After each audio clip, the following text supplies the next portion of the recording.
My name is Richard Smith. I'm the director at the Center for Digital Media, and we have our panel here today. And I think what we'll do is we have a couple of intro videos. So I'm going to get Chris Edwards to go up and show his. And then I think Denny's going to show a short video. And then we're going to come back and have Q&A. And Derek is just going to talk, right? So, and we should have lots of time for questions. So this is the technology panel, I guess, is how do you do this? And where are the problems and the solutions? And where's it going? So, but first, let's start off with a little intro video from Chris. Hello. So some of you were in the previous panel. I assure you I will not duplicate efforts here. This is something new because we're now talking about the actual technology of VR. Real quick, our company designs a lot of big feature films, but we also design theme parks and video games and commercials all around the world. And we're using that expertise now to create virtual reality experiences. So, you may know our work from the world of Pandora, which we helped to design the 3D landscapes initially that James Cameron shot within to create Avatar. And another seminal achievement that we are proud of is that we were a part of this collaboration with Framestore, the visual effects company, that we all got together and we did something with Alfonso Cuarón called Gravity, and it won an Academy Award. And so that's us celebrating with the Tim Weber, the guy who, the visual effects supervisor who won the Academy Award.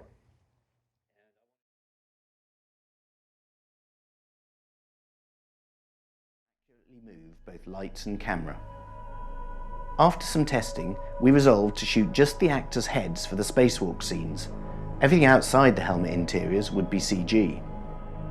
To do this and have the actors work within the animation, we needed a technique that allowed for repeatable camera moves and completely flexible animated lighting. This we achieved using a combination of a robot camera, a variety of SFX rigs to move the actors, and a box of inward-facing LED panels upon which we could play back the moving lights. So this is like the live action, the practical version of virtual reality, where we were literally immersing Sandra Bullock within this virtual cube. So it's not unlike virtual reality. And all of that had to be planned in advance, and we knew exactly where the camera was going to go to record her amazing performance. And so we're using all of those experiences to create a new virtual reality studio, which is called VRC, based in Los Angeles, California. And the good thing is there's so many people creating different technologies. Actually, all this technology is absolutely vital to the growth of the VR industry, and it can get a little confusing. So I hope that we can go over some of the key areas today where I think that there's innovation happening. There's lots of groups around the world that are trying to tackle these various areas. I think it goes into basically 6 initial categories. One is image acquisition techniques. So literally, the VR cameras that we've been talking about previously, always innovating, they're moving to a new type of camera acquisition called universal capture, which is similar to what you see when you see people playing with Microsoft Kinect and creating a depth model of a live action subject. But imagine that for video footage that becomes like a hologram inside of a 3D scene, but from live action. And of course, there's a lot of innovation in this category in terms of how to move the camera, how to actually do production tasks with this. Also, don't underestimate the amount of research that's going into the post-production side of VR, right? So once you've acquired all this stuff, how do you put it together? And I think we're just at the infancy of what this is. A lot of the systems require stitching right now, which means tiling together all the different pieces into one seamless 360 image. And then, but how do you edit that? And how do you then composite elements within that? And if it's 360 3D, how do you composite it in depth? Third category, if you're not generating it in live action, then you're probably going to generate it in the CG world, which you can do with traditional visual effects if it's a 360 video. But more often than not, we're going to be moving towards a real-time playback of 3D elements. And that space has been dominated by some of the major companies creating commercially available game engines like Epic Games and their Unreal Engine and the Unity engine. And there's quite a few people creating their own custom engines for this purpose. Also, don't underestimate the HMDs, so the head-mounted displays. That's what, when we're talking about Oculus and Vive and Morpheus and PlayStation VR, all of that is an HMD.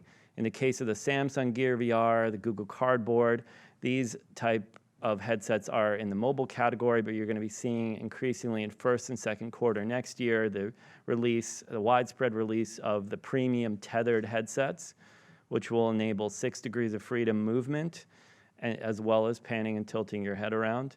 And then also the tracking systems required to do that are always innovating. And sometimes they're bundled with the headset, and others, I think, will be add-ons to enable additional capability.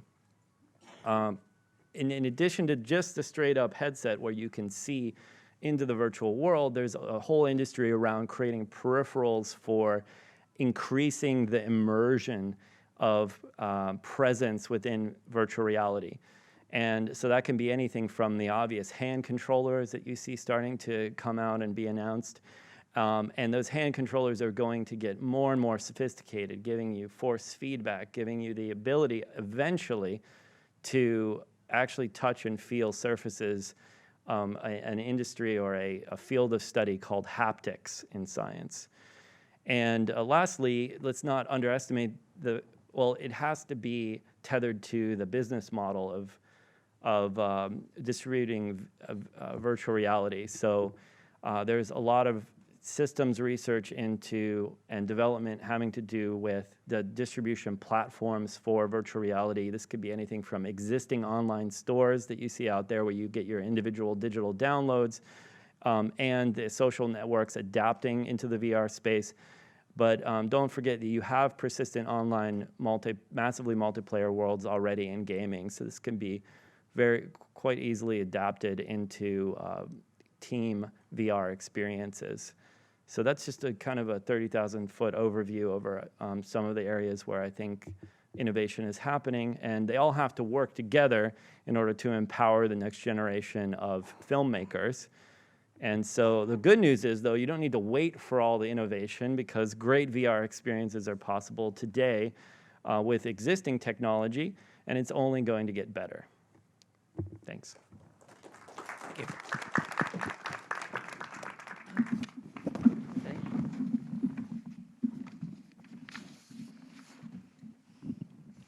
He was really well prepared. I'm less well prepared. I'm Denny Unger, CEO and creative director at CloudHead Games.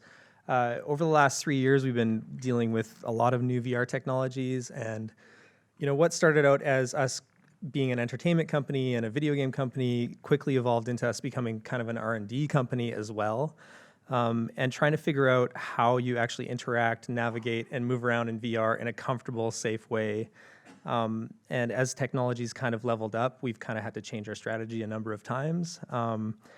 And it's finally gotten to a point with the sort of key players, those being HTC and their Vive platform, Oculus with their touch controllers, and Sony with Morpheus, where you've got 3 major players coming to market commercially in the next year, delivering on sort of the dream of what VR really should be, which is a stand-up, using your hands, being very emotive with your experience, and really being in the experience. So I think kind of the crossover between sort of a gaming entertainment experience to film is really important to think about, because I think we're going to quickly transition from using sort of traditional camera-based capture to creating 3D environments and allowing the user to be a part of the experience, or at least to be kind of a voyeur and be sort of standing within the experience as it kind of unfolds around them.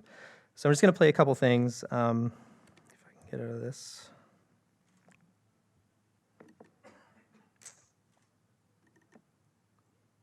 I'll just quickly show you what we're working on right now, which is the gallery Call of the Starseed. It's one of 4 episodes launching on HTC Vive and then later on Oculus. Let me see if I can find the trailer.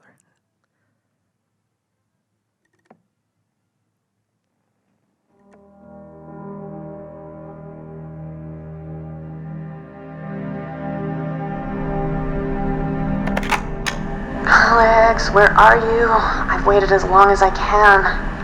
Those idiot surfer kids showed up. With any luck, you'll make it here after they leave for the night. The professor is convinced that they're trying to get him, so I've left a security system in place for you. You'll need to use your amazing throwing arm for something other than dumb sports for a change. Okay, so look for a metal box above the wood stove. What you need is in there. See you inside, Al. Isn't this fun? Mystery and adventure.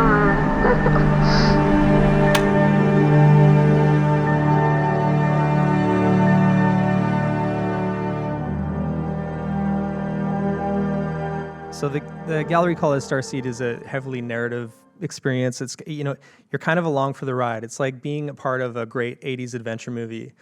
We chose 80s sort of, you know, cultural stuff because that's the thing we all feel kind of comforted by. We know the story arc for those movies is always the same. You know, no matter how bad things get, you're going to be taken care of in the end.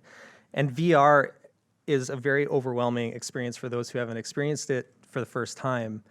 So we wanted to create a sense of comfort in the experience so that you knew that we were going to take your hand and kind of lead you down a great adventure that you were participating in, really.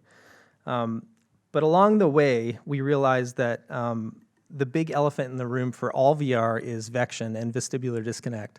So if your eyes are seeing something that your inner ear isn't also matching, it creates a disconnect and you feel sick, right? This has been kind of the plague of VR since the rebirth of VR. So what you have to do is limit vection. So any kind of artificial acceleration in space, in 3D space. So if a HMD headset tracks rotational velocities, that's all fine. You can look around, that feels good because your head is actually doing those motions. But the second you start moving your body in VR, as long as the visual representation of your movement is being tracked, that's good too. If you try to artificially move a player or a observer through a scene, or like a good example is moving on an elevator, if you don't get those acceleration rates at the right rate, things quickly break down and your inner ear screams, "No, I'm gonna get sick. I'm gonna puke all over."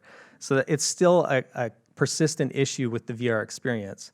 So what we came up with was a system called Blink, which basically removes all forms of vection, and it allows the user to be present in an experience, to interact with an experience, but it also lets them kind of progress deeper into a virtual world. So if I have like I'm going to play the video because I'm not going to explain it as good as the video does. Wrong video.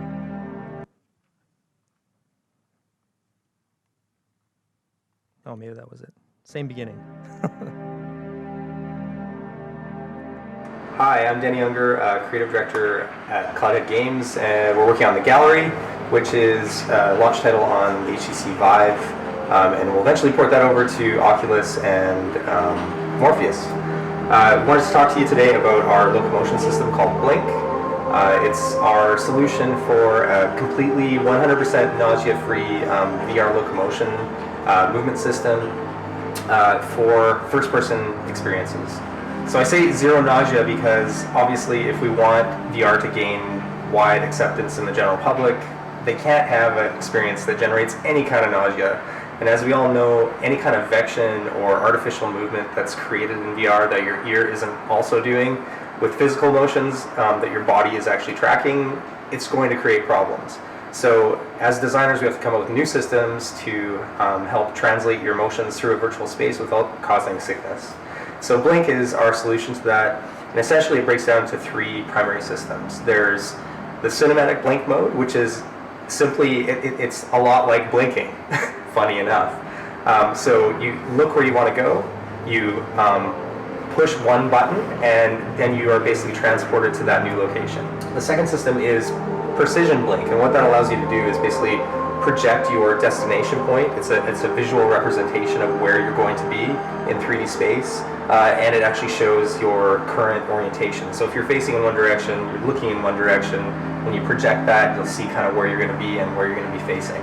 And then the third system is volume blink, which is essentially taking those other 2 systems and adding another layer of complexity on it so you can actually position your exact volume, the amount of room that you have to move around in, deeper into 3D space. You can position it, rotate it, and get a very precise kind of alignment on where you're going to position your volume. So on top of having a system that's nausea-free, we also have to account for users who have variable play spaces. So we actually call it elastic play space, because you might just have this area in front of your desk to play in, or you might have a carpet in front of your TV, or you might have a whole garage or a warehouse. The system that we created has to scale to account for every conceivable seated, non-seated kind of VR experience. We're obviously building towards a standing VR experience, but you can literally stand right in front of your desk and play our game and get the same kind of fidelity that you would get from a larger room. So we allow the system to scale dynamically to account for all of those different spaces. Another system we created is called bounds persistence. So one of the things we realized when we had access to like a full volume that people could actually walk around in is one of the ways you actually make people move around in a compelling and freeing way is you have to show them their bounds, and you have to do so by allowing bounds persistence at all times so that a user feels really comfortable in their space when they're moving around. And so they just have a real general sense of what's safe to do and where they can go within that volume. But the real key thing with presenting that is to keep it kind of out of your face. You don't want to see your bounds all the time. But so how do you kind of come to terms with those 2 conflicting ideas? Well, you treat your bounds by placing them much lower on the ground. They're only like 1.5 feet high, and they kind of just blend in with the environment around you. And they're subtly fading in and out over time. We've also got a proximity bound system so that as you approach any edge of your boundary, it'll grow in intensity, which helps you with your bounds awareness again. But conversely, when you're looking in the opposite direction, you'll see that your bounds kind of fade away, so that they're just simply not getting in your space. Once we have all these systems in place, we have to think about, well, how do we leverage what the system is really doing when positioning you ideally in the scene? So level design was really kind of built around this system in an interesting way to make every area that you visit special and interesting. We used something called blink hotspots, where if we have kind of a known commodity that we want the user to visit, and they blink there, we'll kind of place them in the idealized position. That doesn't mean that that's exactly where they have to go, but we as designers, it kind of gives us that freedom to position them in an ideal, fun location. So one of the consequences of having this really robust system where a user could potentially walk through geometry is you have to come up with logical solutions to those problems. So what we came up with was a system that essentially, it'll help the player get back on track by teleporting them back to their original location. So if they walk through a cave wall, for example, which is actually something you don't really want to do in room scale, you're kind of compelled not to do it. But if you do it, if you're trying to cheat, or if you accidentally clip through geo, what we do is we create a very dense blur, so you still have some kind of spatial awareness of shapes very vaguely, and it gives you the opportunity to kind of dip into geo and then dip back out, and then things will kind of fade off to darkness if you're in the geo for too long, and if you stay in for an extended period of time, we'll actually just reset you and bring you back to an idealized location in the game world. We've bundled a fairly dense amount of navigation control into a single button. We're quite proud of that because what it means is in the game, all you really have to worry about is grabbing things and using one button to locomote. And we stack layers of complexity on deeper into that one button system by using different tricks, by holding times and rotating your thumb around the gamepad, different things to bring up additional layers of complexity. But at the end of the day, what it means is that your mom or your dad or your young son can pick up the game and play quite easily. So I'm excited to announce that the gallery is actually 4 episodes, it's 4 chapters, and the first being the gallery Call of the Starseed, and we're... Yeah, you don't need to hear that. That was for PAX. We'd done this promotional video. But so the interesting crossover with cinema, I think, is how you consider what your experience is going to present to the user. So if you're doing pure camera-based 360 kind of experiences, how are you handling positional tracking within that? Or are you going to create a 3D world that you're injecting actors into? And like the previous panelist was saying, there's a lot of really compelling stuff happening right now, especially with depth sensing and light field captures, where you can actually capture an actor in 360 and then inject them into a digital world. And it's a very compelling, very interesting way to handle the problem, because then you have full freedom of movement for the observer. And I think it's probably, they'll kind of be kind of 2 different tiers of cinema-based VR interaction. One will be kind of, you're just kind of digesting a 360 media. The other will be that you're actually in that scene with the actor and you have some freedom of movement. Yeah, that's about all I have to say. Thank you. Why don't you just introduce yourself and your company, and then we'll go to Q&A. And you can go up there.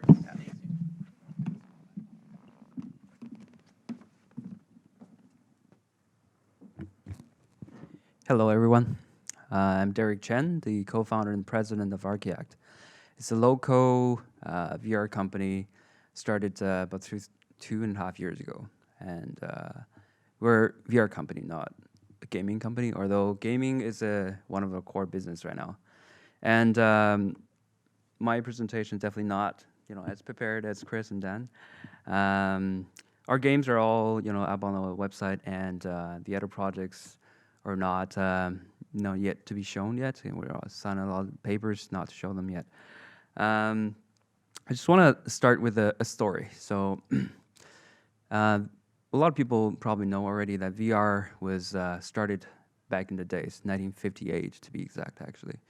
And every 10, 15 years, there's this new push of technology trying to get VR massively adopted, but always fails. And because the costs were too high, because the market was not ready, and so on. Until recently, I think the hardware just close enough to get people satisfied and consumers satisfied with a good enough price point, 300 to 700 usually, that people can actually view in relative comfort, just barely. And we're just starting that. And back in the days, one of the inspiration I got from the whole VR industry was a guy named Frederick Brooks. He was the chief architect for the IBM 360 system. That was a disaster. And during his disaster, he wrote a book about the whole project and why it was failed and stuff. And then through that, I found out there was something else he was advocating, which is VR back then, back in the 70s. And the reason he was advocating that he's not a big fan of AI, artificial intelligence, but IA, intelligence amplification, which is putting human in the center of decision making and getting the competitive heavy task to the machines and get results back. You make decisions from that. And one of the driving solution or demonstrating technology was VR for that. And the solution he built was a protein docking machine. So in a short sense, what that is he modeled all these complex molecules in the virtual scene and built haptic feedbacks to let people with no biology expertise to control those molecules and find the right angle, right type, and combine them. Otherwise, you feel this resistance, right? So basically, he granted people with biology expert knowledge to do this kind of work. So this amplifying human intelligence. And VR was great at that. And there's many technology can do that too, but VR was at the center of this, right? He also built other architectural walkthroughs and many other virtual desktop and other type of experience back in the 70s, but which is not ready to be consumed. And that's what I'm trying to do, although maybe this is too much for me to bite. But right now, the company is working with the real architectural companies to build, to turn their architectural designs into a walkable experience. We're using Vive as well, so this is a great experience. You can turn those ugly blueprints into something as real as this scene, this theater, right? So, and you can actually walk in there, examine the chair, look under the table, you can actually flip into the wall and see the pipelines, wires and stuff. Architect will kill for this, and they've seen this, and this is driving them, they're giving them joy that they haven't experienced before. And also medical applications. So working with a few companies for pain alleviation and other type of medical applications for VR. Also education. So VR allows people to see the invisible. For example, if you have force field, you have magnetic fields. Those are invisible, right? But you can visualize in VR and see how it interacts with objects, tangible objects in there. Those are great learning experiences for people, for students, right? But yeah, so those are the things I want to mention. And in terms of movie, my take is, I think I mentioned to one of the audience here as well, is, traditionally we have the 2D movie, and we have the 3D movie with a spin-off of the 2D production, like the Titanic one, which is like a post-production 3D remake, right? And then we have 360 videos. Those are surrounding videos, but they're still static, right? They're still images, in a sense. And then there's the VR film. That's when you can lean forward, you can look around, you have true serial vision in there. So this is the last one, is volumetric film capturing. That's where what the VR can help the film industry to do. Right? This is the new level of storytelling technique. This is, what I think. And after that, maybe is interactive film. We're blurring the line between game and film. But I think that's what the true interesting thing is lying behind the VR right now, as is right now. And I think it would be awesome to run along Captain America, I don't know, or sitting in the tank, right? So, but yeah, so that's my take. Thanks. Thank you. So you all have, I think, very different platforms and technologies, and maybe in Chris's world, actually multiple projects on the go at any one time. And so my first question was really to get the panelists to talk about their tool chain, but that may be a bit difficult. But maybe you could take one example and just, what are the pieces of the puzzle? How does it go from beginning to end? Maybe just in simple terms and as straightforwardly as possible as you can explain it. Well, I guess if we're talking about the CG creation pipeline for VR, you're really talking about a couple different stages. One is the design stage of any creative project, and then you go from your design plans into an asset creation phase. And for that, we use all the traditional tools that you would use in a visual effects pipeline, plus a few more, because you need to make very optimized assets, right? It's almost like it is game development, but using game technology for a different purpose, at least in the narrative filmmaking side of things. And then it becomes a process of iterating like you do in the agile development or Scrum-based systems, where you are trying to reach certain development milestones. You're trying to put it all out there. You're trying to test the user interactivity, and you're trying to then optimize the playback of this imagery so that it looks like what your style is, or as realistic as possible if you're going for realism. All of that comes at a price of sort of computational capacity. And the first thing we did when we started the VR company was we went out and bought the most expensive PC we could buy with all these liquid-cooled video cards. And so we got everything working, and we were super happy. Everything looks great. It was impressive, but then we realized that not everyone can purchase that. Most consumers are going to have a standard computer. So you do have to think of that. Now we have very talented people that can go and make it look exactly the same as it did in the super heavy version, and yet it's playing on a mere mortal device. So, and then I guess you got to lastly talk about the cross-platform adoption of VR on various headsets, so not just which computer are they using, but what device, whether it be, sort of your mobile or your tethered headset, and there's multiple options. So we're learning a lot about how to cross-platform author one project for multiple outputs. Yeah, what he said. No, but considering what the market will be is really important. Where's the biggest level of saturation with the general public going to be? And it's going to be on the HTC Vive, or it's going to be on Oculus initially. PlayStation, they call it PlayStation VR now, will obviously be a massive market in and of itself. But you really have to think about how you're targeting those platforms and potentially Gear VR as well. Gear VR, they just announced it would be like $100 or something like that, correct? Yeah. So, I mean, thinking about the platforms is incredibly important when you're thinking about how you're going to present an experience to the end user. We targeted games because it's really where Oculus first, considered their target audience to be. But as we developed gaming content for VR, we quickly realized that doesn't really explain what the medium is. It's more like participatory theater or being a part of a movie that's kind of rolling along. And the more we learned about that, the more we realized that you can't really strictly define it as a game. It's a new medium. It really is. And the crossover between that and film the lines start blurring very rapidly. So we kind of focused on using Unity. Unity and Unreal are the two primary engines that are most focused on delivering really powerful VR experiences. So they've created tools in their pipeline that really help you as a producer or a director realize your vision very quickly. You can iterate very quickly. There's user-based assets that you can use as surrogate placeholder stuff to kind of quickly iterate on ideas.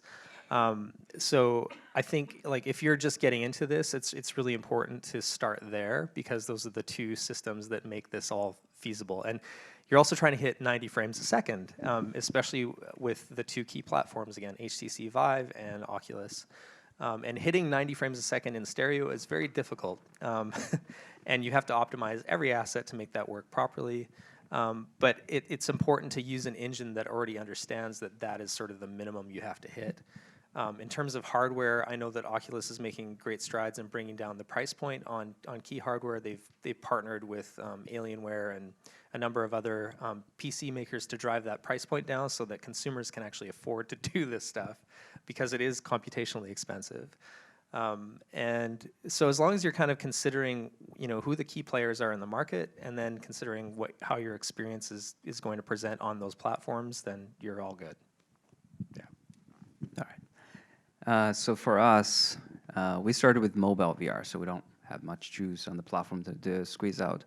But that was a good thing in a sense as well because we care so much about all the rendering budget we have and studying what we can do, what we cannot. And for the limited controls we have at hands, what kind of VR experience we can build.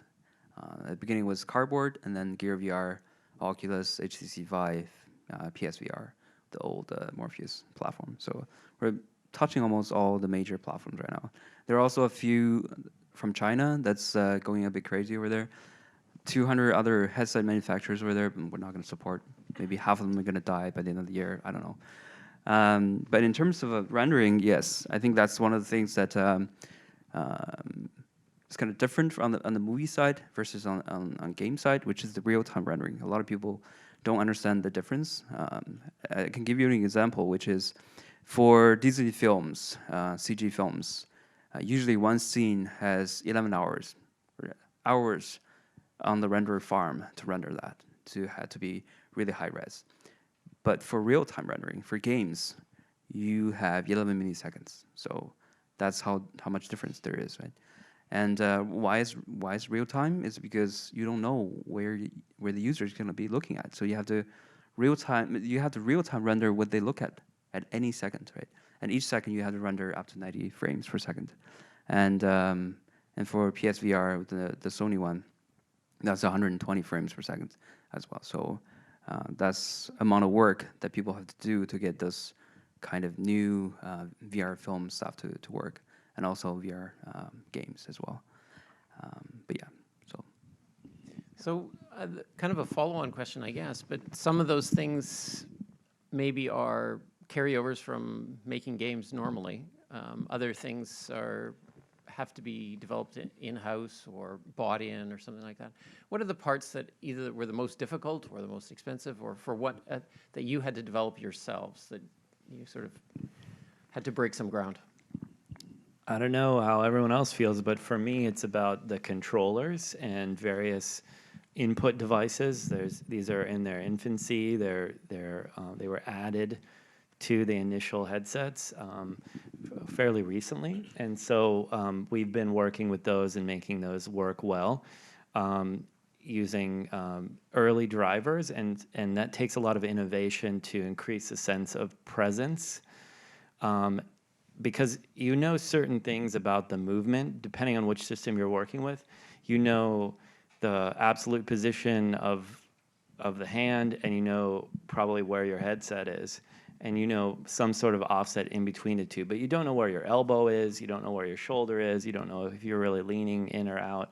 There's a lot of assumptions you can make. So all of the team members tend to go back to, like, you know, Da Vinci and trying to figure out like the exact proportions of average human beings, and there's a lot of code we've had to write to create that sense of presence that is somewhat accurate to what human motion is, given our limited input capacity at the moment.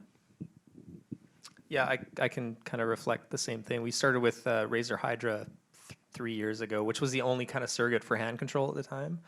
Our kind of, you know, our motivation was to create a stand-up VR experience where you're actually interacting with the environment. So we used that as a surrogate, but we had to build entire tool sets to make that stuff work. We had to build interaction systems. We had to, you know, create systems that would account for interacting with virtual objects and constraints that made that all feel normal. Like if you're grabbing a gear and you're pulling it up and down, you know, how does that feel, and how do you make that feel good? So it was kind of building those systems to account for motion control, and more recently adapting that to Vive and everything else. Everybody's now coming on with, oh, we're going to use hands. Everybody's kind of realized that's the way you kind of drive presence in a key way. And then, of course, dealing with issues with vestibular disconnect and vection. Anything to do with how you locomote a player or a gamer or a user through a scene of any kind is fundamental. At one point we created a system called VR Comfort Mode, which Oculus since adopted in their SDK, but it was a way to reduce rotational vection. So anytime you're artificially rotating a user in a 3D space, it's the first thing that will make them throw up all over the floor. So you have to avoid that at all costs. So we started thinking about how dancers spin, and you know how they set themselves, how they always look in the distance, they're always kind of focusing on one thing and resetting. So it was a crazy idea, but we tried to emulate it in software, and that ended up being the thing that stopped people from feeling sick when they rotated in VR. And there's a distinction between that and just rotating your head. That's all fine, because your head is actually rotating, so that feels good. But the second you try to artificially rotate, things go south on you very quickly. So that system kind of changed, and then we went into, you know, full room scale tracking, and then we had to think of another system to account for complete locomotion of entire environments, you know, and it just kind of keeps building. But I think we've actually hit, to me, this is the first generation of the holodeck, really.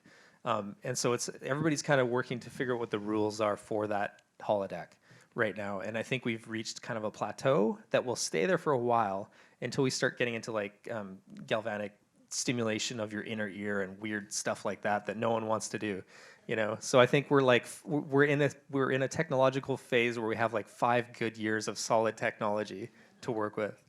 Just don't take the red pill. Yeah. Do you have any?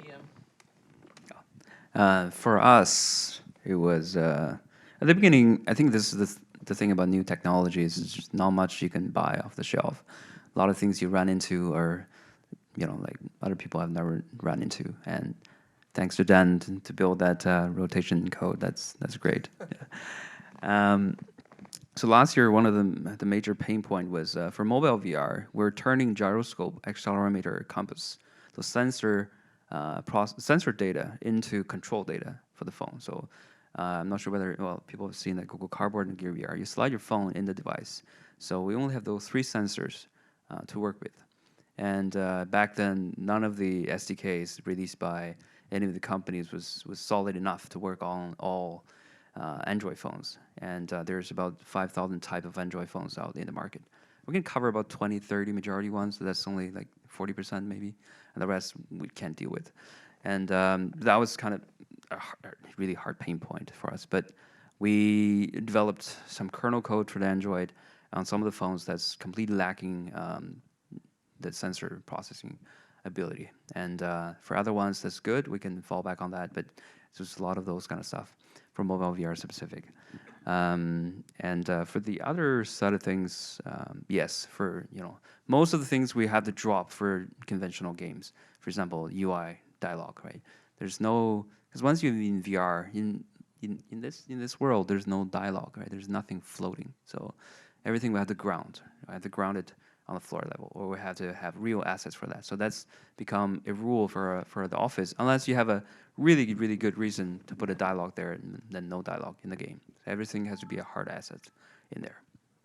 And also, there's many, many other things we develop or we discover along the line. For example, if you have to have movement in the game, then what's the velocity, right? What's the acceleration? Well, the acceleration is always something you want to skip, but if you do have to do that, then what is the threshold to it? And when you want to display text on a wall, what's the ideal distance? We discover is virtually 2 to 7 meters. Beyond that, it's stereo vision stop working. If it's closer than that, you turn people into cross vision. So, but yeah, there's a lot of those small things, but very critical things that will destroy your VR experience. And what it actually means for presence and immersion. There's a lot of, I think Dan and Chris touched on that as well, but it's, to us, it's, we also experimented with avatars. And I think was another thing we were doing a lot was collaboration with local universities like the iSpace Lab from SFU, HCC Lab from UBC, and so on. So a lot of lessons we can draw from there. And also it's been confirmed by a few other studios as well, is since Avatar is so hard to do, any little thing that's not natural, your brain is going to say, this is not real, and I'm going to back out, right? So you don't feel immersed in there anymore. And the thing they strip down to is just hands, the glove, and that's it.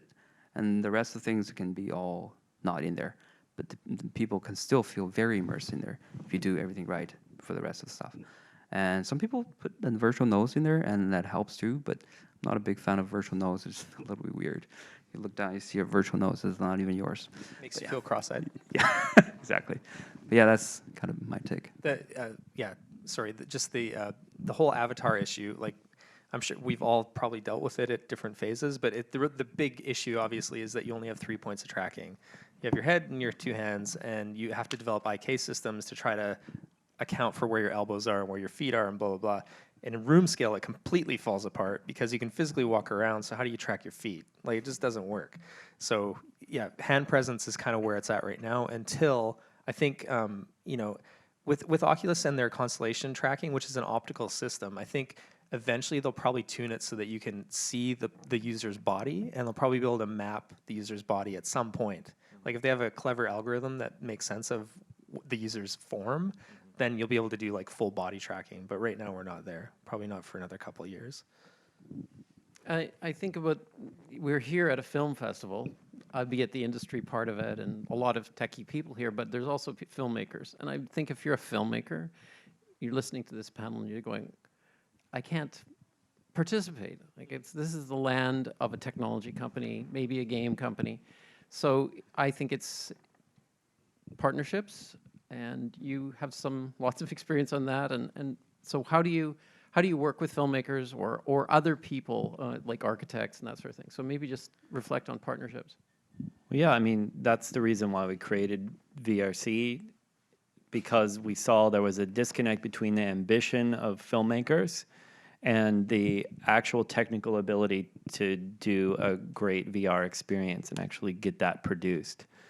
And then there's a further disconnect between even groups that are capable of creating great VR experiences under great direction, and the groups that can then also find a business strategy to return that investment and whatever it was done. So those are like the three, that's the trifecta of what you need to have all functioning together to be, you know, a adoption driving business for VR. So that's what we have brewing, and the only way I can do that is through reliances on partnerships and alliances with other people that are really good at specific things. So I'm proud to say at our studio we can bring in filmmakers that don't know much about VR, and it's actually probably best. They do need to go through a bit of a boot camp of understanding, you know, perhaps what we've learned, experience it themselves, but they get it right away. They understand the limitations, and then they always try to break the limitations. And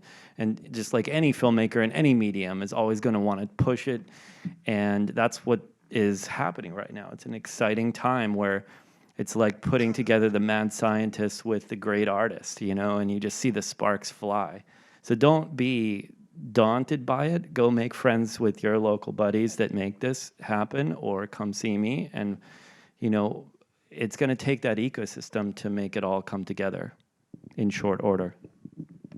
Yeah, we've consulted with 20th Century Fox a few times and Legendary Pictures, and what's very clear to me is that Hollywood and the movie industry in general is trying to figure out what VR is, what it's capable of, and it's tantamount to the first motion picture camera. It's tantamount to the invention of the internet.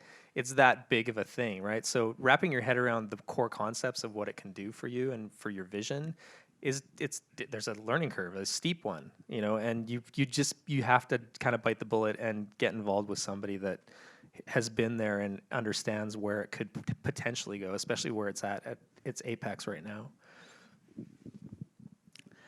My take is the whole film creation or production process, there's many things VR can help, right? In previs and movie set, post-production, a lot of stuff that the tools to be created.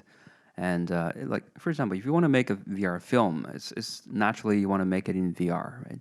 That's going to help a lot. Otherwise, you have to take on, put on the headset, take it down, put it on, right? There's people start authoring VR film creation tools and you know, previous tools and all that stuff. So we're actually we'll start talking with one of the audience here about the possibility of creating those tools here as well. And also, I think the movie making process in VR is a shareable experience between game and movie as well. For example, one of the things that I think I mentioned to one of the audience is the guys at Oculus, I think the Story Studio, shared some of this experience as well. Is right now for a brand new audience, when they sit in a environment with the VR headset on, about to watch a movie, they have to go through at least 3 stages. And the first one is the in stage, which is they understand they're sitting in a theater just as you guys right now, and the lights start to dim, the screen opens, the dialogues start to roll in. And so this in process is very critical to VR. They will let people understand you're in a movie, you're in a VR movie. You can have cues to draw, to get the viewer's attention that this is more than what 60 degrees are, like your monitor or your TV. This is more. This is 120, this is 220. You can look around. Maybe you dim the scene, you have a firefly flying around. So you can chase, the viewer's eye is going to chase it. And the next stage is the letting go stage. Because VR is, you lose control as a director. You start telling them what to look at, when to look at. So you have to let the user sit in the scene, look around where they are at the moment, enjoy the scene for at least 40 seconds. For example, they look around and look at everything, and then they settle down. And the next stage is you take the control back again, which is you can use sound, you can binaural sound or anything, large dramatic movement to gain the control back.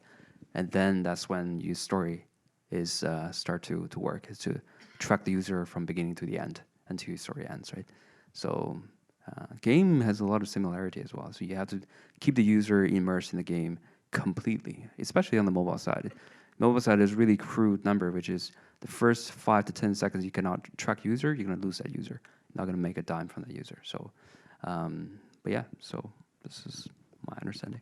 That's the interesting corollary between game development and the way this might be used in film is redirecting the user's attention, because there's decades of experience in doing exactly that in a video game, where you can freely spin the camera anywhere you want as a user, and applying that knowledge to VR is incredibly important. Yeah. Yes, absolutely. Yeah. I wanted to add one more thing. How many of you have heard of the term virtual production in the context of making films or television?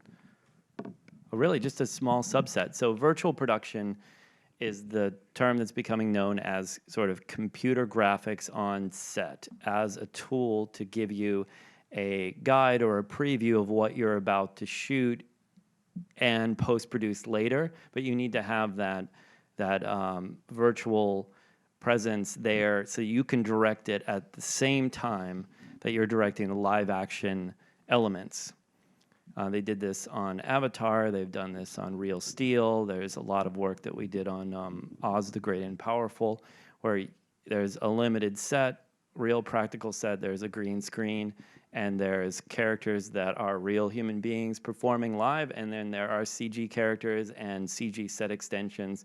And we, at our company, we provide that for every shot, from every angle. And this is called simulcam, or it's becoming known as simulcam. So we were already developing kind of virtual presence tools and virtual tracking systems to align the virtual world with the practical world for this purpose long before the new wave of VR happened, before the Oculus announcement and all of that. So I say all this to point out that right now we're talking about game development because that's where the bleeding edge of R&D needs to happen. It seems foreign, it's scary to filmmakers, but once we work through some of the core technologies, the core sense of presence, it's going to actually resemble a little bit more like what I see happening every day on virtual productions, to the point where you actually can go into, as you said, the holodeck, the actual stage kind of goes away, and the infinite sandbox of game engines becomes the new soundstage. Yet you can still walk on it, and everyone on the crew has an HMD, virtual reality headset that's very comfortable, that's going to look like your glasses or your contact lenses pretty soon.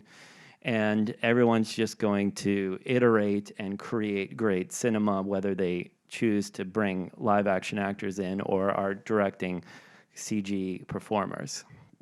Yeah, I want to comment on that because we actually just started doing principal shooting for our actor captures, and we're doing exactly that. We're putting the actor in VR, and we're doing a performance capture while they can actually see the virtual world around them. So it's removing that barrier. When Cameron had his virtual set that he could see in his little monitor, we're actually letting the actor see that, which is, I'm sure, what you're talking about. Mm-hmm. And that's going to be an incredible advantage to any production for sure. Yeah, and that's happening right now. We're doing it right now. Yeah. So give us a couple years, but we'll work that all out for you guys, and Well, I have a million additional questions, but I suspect that people in the audience have questions as well. So we got the guy with the microphone here, and there's one over there. Yeah, I don't understand. I think that's a very simple question, but why does it have to have 90 more frames than a usual film has? Yeah, from my understanding, well, it's called low persistence. So this really funny psychological thing happens when you go above 90 frames a second, where artificial worlds start reading as real. And it has to do with the way your brain perceives that amount of motion. Very hard to describe until you've experienced what the difference is. So out here, you might try like a Gear VR, one of the mobile headsets, which only runs at 60, sorry.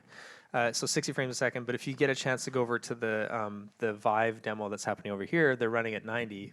Just, if you can, try the two, and you'll immediately understand what the difference is. Hi, hello. My question is more about sound. You said something before, but it's like, I totally understand that for films and for games, you work in a different way, sound. So my question is, okay, this is like in the middle, you know? You said that it's in the middle of films, in the middle of games. Where is like, how important is from the beginning until the end, the sound, and how do you do it?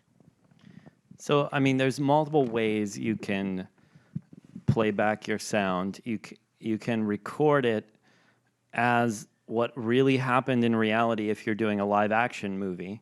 And then you want to basically have a microphone that can pick up omnidirectionally all around you.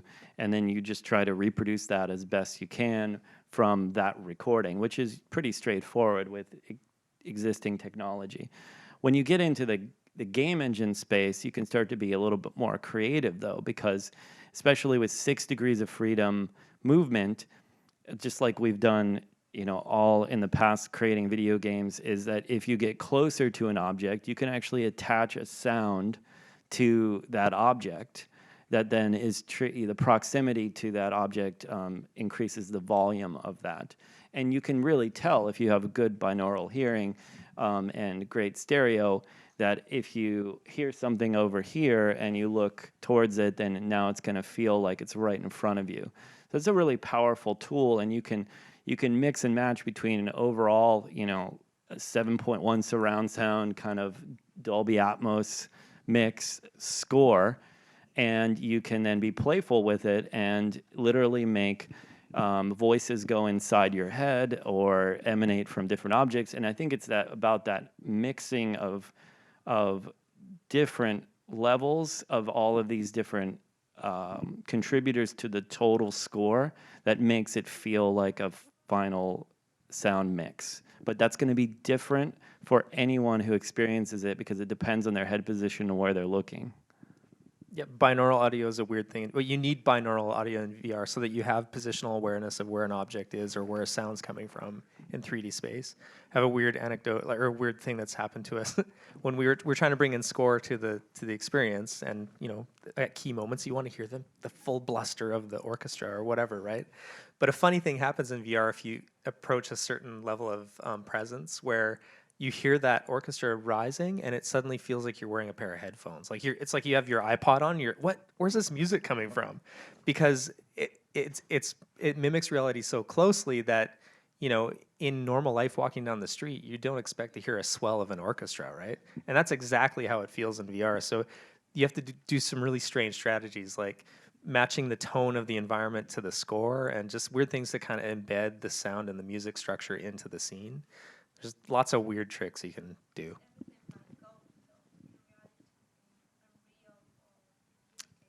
In Unity, Unreal. I mean, there's different plugins you can apply. There's we use 2 Big Ears, which is a binaural plugin, but there's a number. We used WWise, which is a pretty traditional mixing platform. Any sound? Yeah. So for us, yeah, we evaluated a couple of different plugins as well, like the phone plugins. It's kind of expensive, and we'll fall back to the other ones you mentioned as well. For us, yeah, it's just you want to take a good abstraction of what the real world is for the sound. And for example, the process is you mark that geometry of the wall to be sound reflective material. And you define the material as well. So whether it absorbs 30% every time it reflects or reflects completely or something, right? So this is something we had to do. And I think John Kamen mentioned itself, 3D sound proven to be much harder than light, which is the graphic side, right? So if you want to do true binaural sound, you have to probably consume all your CPUs on any machine. So, but you have to do, you know, carefully select what you want to do to not blow your budget for, you know, CPU and RAM powers. So, yeah, that's our take. But I'm curious about this whole movement thing. If you can maybe talk about the limitations of movement with your camera in these spaces, making everybody sick. I mean, I think one of the things that you have to keep in mind is you just don't want to do complex camera moves. By that I mean, usually you can move in a linear fashion, like a dolly track in one direction. You can probably raise up and down with that direction, and not, as long as you're doing it, you know, at a pretty linear rate after you've just eased into it pretty quickly, you're probably not going to trigger most people's sense of feeling discomfort. right? What you don't want to do is create like, you know, a circular path around something, because once you start veering and turning people against their will, against their head movement, that's when it starts to really affect people. I think we all looked at each other because we knew how deep that issue went. We rotation and strafing. You want to avoid at all costs if you're using camera-based capture. Well, it applies to everything in VR, really. So any kind of rotational acceleration or side-to-side movement, and then, like you said, up and down is okay, forward and back is okay, but it's all about what the acceleration rate is. And tweaking that can be challenging. Depends what it is. And I think that's one of the big epiphanies that the games industry and various HMD manufacturers realized, is that, okay, if you can't strafe, if you can't rapidly turn your head, then it's probably not going to work great for your traditional first-person shooter, which is one of the more popular types of gaming applications. There are certain people that are blessed with the ability not to get motion sickness no matter how gut-wrenching it is, and those people are going to have a field day, but most of us will be affected by that over time. It's important to distinguish between, you can rotate your head, that's all fine. It's just when you're artificially rotating, that's when things get nasty. So now that there's been sort of a change of tune among the people analyzing the content spectrum of what VR is expected to be, and on stage, I think it was John Carmack, who's the CTO, I believe, of Oculus and a veteran game designer. He was saying, hey, you know, we really believe now that more than 50% of the audience for VR is going to be non-gaming applications. And you can take that to mean whatever you want. Could be filmmaking as a part of that, also education and other types of experiences. So that's really interesting to hear from, you know, the gaming gurus, that they feel like there is a broad spectrum of media that is acceptable and probably going to be pretty prolific, bigger than the game space, I think, fairly soon. Yeah. For us, we did experiment most of the stuff that Chris and Dan had mentioned. But there's one thing that we tried, which is for sitting down experience, for setting up with the headset. Yeah, there's very limited stuff, motion stuff you can do, but except for when you put the user on a motion chair. So we tried that, and it worked great. For anything that make people sick, setting up or sitting down, but once you put them on a motion chair, hydraulic chair, with 60 degrees of freedom, that's a great experience. Anything they puke, they will say, yeah, on that. So this is kind of interesting. As long as you can mimic that motion physically, that'll be good. But if you cannot, that's going to be just a puking experience. So. Yeah. And I think in the future, you're going to see people who are real prosumers, really enthusiasts of VR, actually dedicate a room in their home to experiencing VR.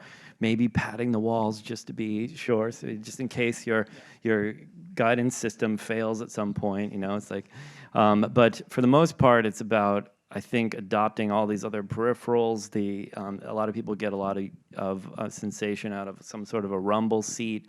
You're going to see different ways to move and relocate you back into the middle of the room so that you can have this sense of infinitely gallivanting around virtual spaces. All this is going to take time, because I think the first offerings are going to be only appealing to a section of society, but over time, this is going to get pretty sophisticated, and that will be driven just by people's obsession with this, I hope. The hard and fast rule is always going to be the user has to generate the motion. If they're not generating the motion, you risk making them feel uncomfortable. Yeah. You can, but they may get sick. Yeah. I mean, it's the same. I think Palmer actually said this from Oculus, that it's much the same as training to be a fighter pilot. If you put somebody in a jet in VR, they might get sick, because you would get sick flying in a jet if you've not trained for it, right? There's some of that too, where people can kind of acclimate to it, but you don't want to risk that with the general public. You want to design a system that doesn't do that at all. You just don't risk artificial vection. But I think there will be kiosk-based examples of VR which will have motion seats and are purpose-built, like in a theme park, for this type of experience, blowing fans in your face and other sensory things that get you closer to feeling like you're actually doing that. But everything there is an approximation of what reality is. So.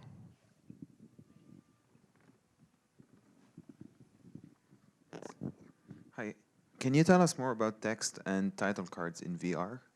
Because I've seen different applications and I don't know which one is actually more accurate and better to use.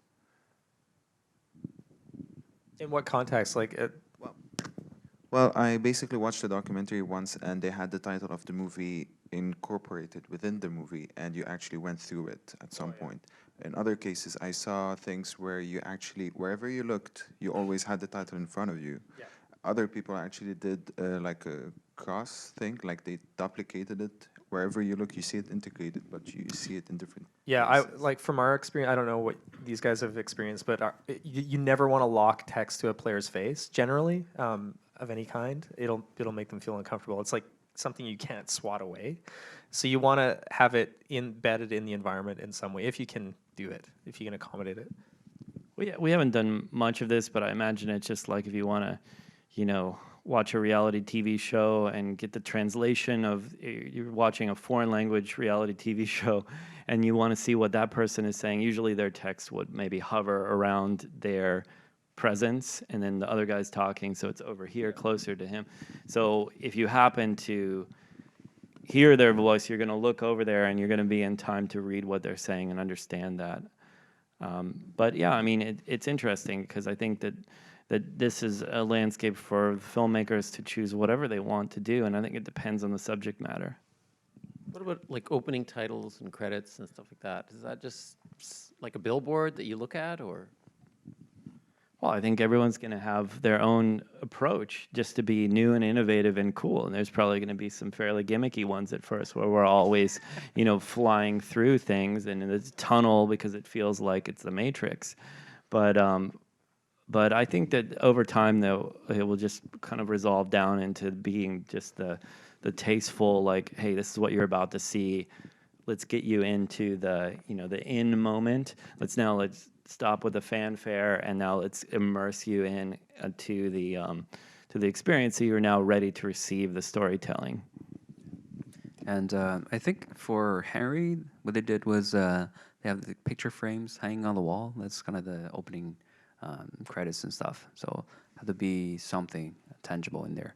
And also for games, for especially the futuristic games, what we do, if you have to display something on screen, the sticky is virtual HUD, just like Iron Man's mask, right? So you have something that's futuristic, you're displaying numbers and stuff, but it's something on your like mask or helmet or something. That way it's a little bit better, but still, it's something the industry just start to understand how to deal with that. One of the benefits of being in VR is having the software understanding where the positional location of the user's head is you can accurately track where they're looking at any one time, right? So you can cue text or a GUI element or whatever to be in their facing direction at any time. So if you want to cue a title scroll or whatever, you know where they're looking at that moment, so you can kind of bring it up at that point. We have time for a few more? Nope. We're at time. Okay, well, thank you very much to our panel, and thank you all for being here. Thank you.